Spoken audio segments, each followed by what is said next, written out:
அன்பு தோழர்களே, அன்பு வணக்கம். அரசங்கத்தையே மிரட்டும் உதயநிதி ஜாதகம்.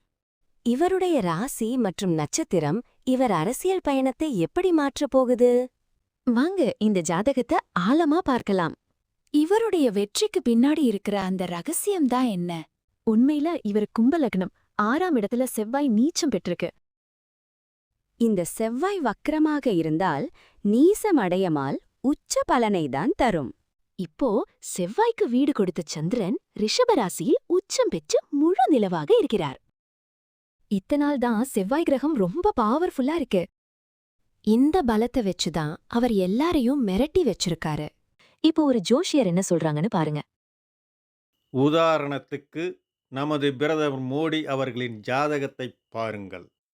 மோடிஜி அவர்களின் லக்கணம் விருச்சகம். விருச்சகத்துக்கு 6ஆம் இடம் மேசராசி. அந்த ராசியின் அதிபதி செவ்வாய்.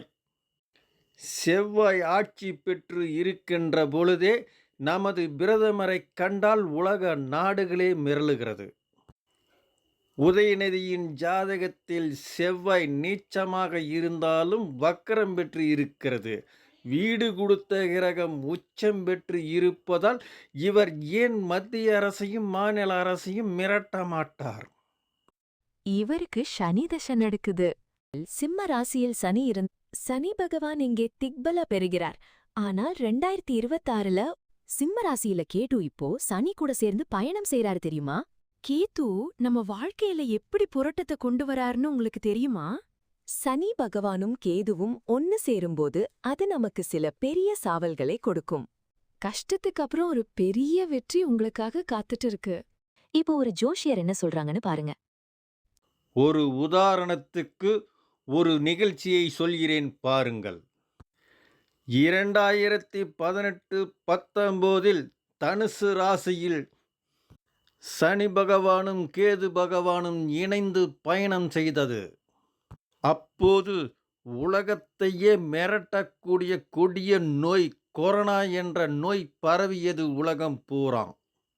நோயை போக்க மருந்து இல்லாமல் திண்டாடினார்கள் மக்கள். அப்போதுதான் 2019 விருச்சக ராசியில் பயணத்தை முடித்த குரு தனுசு ராசியில் இருக்கும் சனி பகவானோடும் கேது பகவானோடும் குரு இணைந்தார். அதன் பின்னரே கொரோனா என்ற நோய்க்கு மருந்து கண்டுபிடித்து மக்களை காப்பாற்றப்பட்டது. இதே போல உதயநிதி அவர்களின் ஜாதகத்தில் சிம்ம ராசியில் இருக்கும் சனி பகவானோடு கேது இணைந்து ஒரு போராட்டம் நடத்தி கொண்டிருக்கிறார். தற்போது கடக ராசியில் இருக்கும் குரு பகவான் 2026 அக்டோபர் மாதத்தில் சனி பகவானோடும் கேது பகவானோடும் இணையப் போகிறார். இந்த இணைவுக்கு பின்பு மதிப்புக்குரிய உதயநிதி அவர்கள் போராட்டத்தின் பலனாக மிகப்பெரிய வெற்றியை காணப்போகிறார். நேயர்களே, இந்த பதிவு உங்களுக்கு பிடித்திருந்தால் லைக் பண்ணுங்கள், நண்பர்களுக்கு ஷேர் பண்ணுங்கள், சப்ஸ்கிரைப் பண்ணுங்கள். நன்றி நேயர்களே. நாம் மீண்டும் அடுத்த பதிவில் சந்திக்கும் வரை நலமே விளையும் நல்வாழ்த்துக்கள்.